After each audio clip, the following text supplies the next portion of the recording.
3cc syringe. I made sure to choose one that glides easily so I can control the flow of the milk. And I am letting this milk, I'm gently leaking this milk from the back corner of her mouth to the front, not down the throat, not from the front down the throat. And I'm controlling it so there's no big spurts of milk. It's a nice gentle flow that she can take, and she's actively, I can see her lapping it up and swallowing. I can feel her swallowing with my finger. So I'm going to continue to ease that milk in. Now, if she's acting like she's not swallowing it, it's just pouring out of her mouth, I'm going to stop, because that means we're forcing milk for no reason. And draw up some more milk.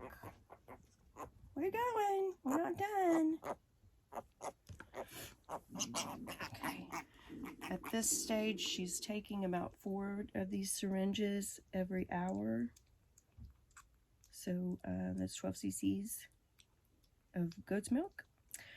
We started out with colostrum replacer. She was able to get colostrum from mom as well, but we did one day of colostrum replacer, and that was probably day 2 of her life, and she was doing about 1.5 of the 3cc syringes, so not a lot, but we've built up gradually over the last 2 days to 4 of these syringes every hour. And see how gently we're letting that go in. I mean, this is, and she's participating, which is great. They don't. Sometimes she fights it. She doesn't really want the milk. She wants the nipple. And so in that case, but they need to eat. So what do? Well, you cannot force feed a piglet. You do 1 drop at a time if you have a piglet that's resisting. She's taking it so well, so we're just gonna, because she's hungry, she quit talking and feed me.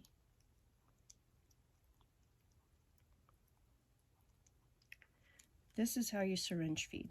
Please don't ever go straight. I mean, some people do with success. It's just terrifying to me because I know that milk, I can't see it. Maybe what if it goes down her throat wrong? Then we have pneumonia to deal with.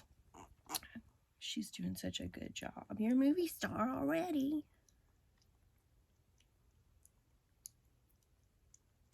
Okay, so this is her 3rd syringe.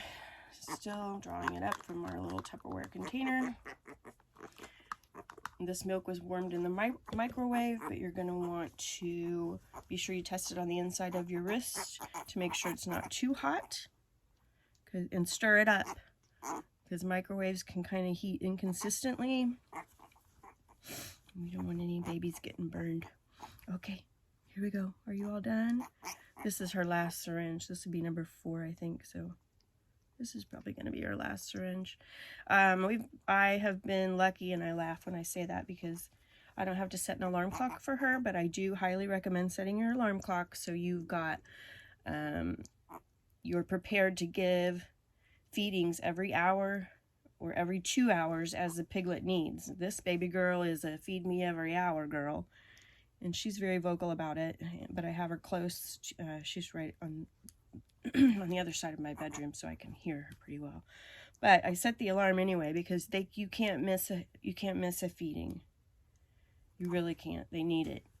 This first few days are so they're so fragile. Are y'all done?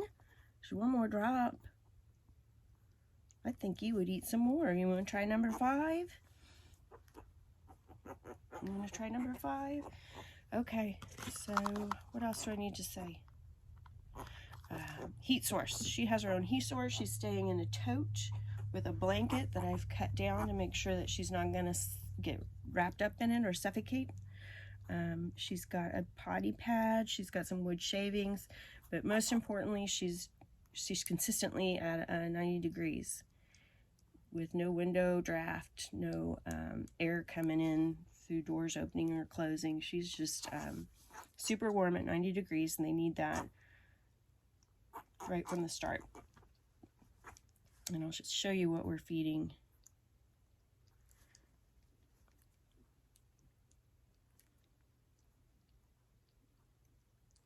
I hope y'all can see this. You gonna do another one? All right, let's do it. She likes to root. Okay, here we go. I don't know if you need another one, baby girl, but if you want to take it, we'll try it. Okay. Yep, she's gonna take another one, so I think this is number 6.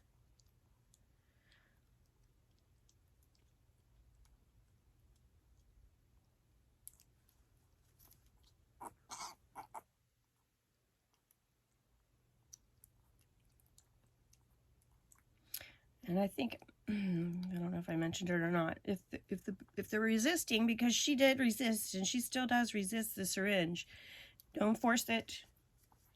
Take your time, deliver a drop, let them swallow it, let them get that where it needs to go, deliver another drop. Don't force it. And if it's just running out of their mouths and you're pushing too much milk and you need to pull back and just take it easy. Okay, what am I feeding her? We started out day 1 and 2. She was able to take colostrum from her mom, but I also supplemented with colostrum replacer. On day 2, I gave a little bit. I think I gave her like 4 meals of this because I wanted to make sure. Oh, she's going potty. Great. So we started with colostrum replacer. Find it at the feed store. Then we have switched over to goat's milk. You can get this at the grocery store. It's on the baking aisle. It's usually down low. I mix it according to the back of the container. I think it's 2 scoops loosely packed to a 1/2 cup of milk or 3/4 cup of milk, something like that. And I keep it in the refrigerator, pour it into a smaller tub, warm it in the microwave, stir it, and test it on my inside of my wrist to make sure it's not too hot. I have the 3 cc syringe that flows pretty easily. It's not flowing very well now, so it's not like it's going nice and easy. It's not like stopping, starting, and forcing big spurts of milk to come out. And that's really important to me. But that's that. It's a really big job, and I hope that nobody has to take it on.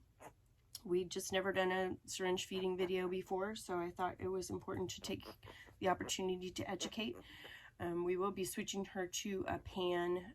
We've already actually introduced the pan, and I know she'll take to it pretty quickly, but for right now, she's doing better with the syringe. So I'm sure by the end of the week, we'll be doing a video on pan feeding and how I transition her from syringe to pan.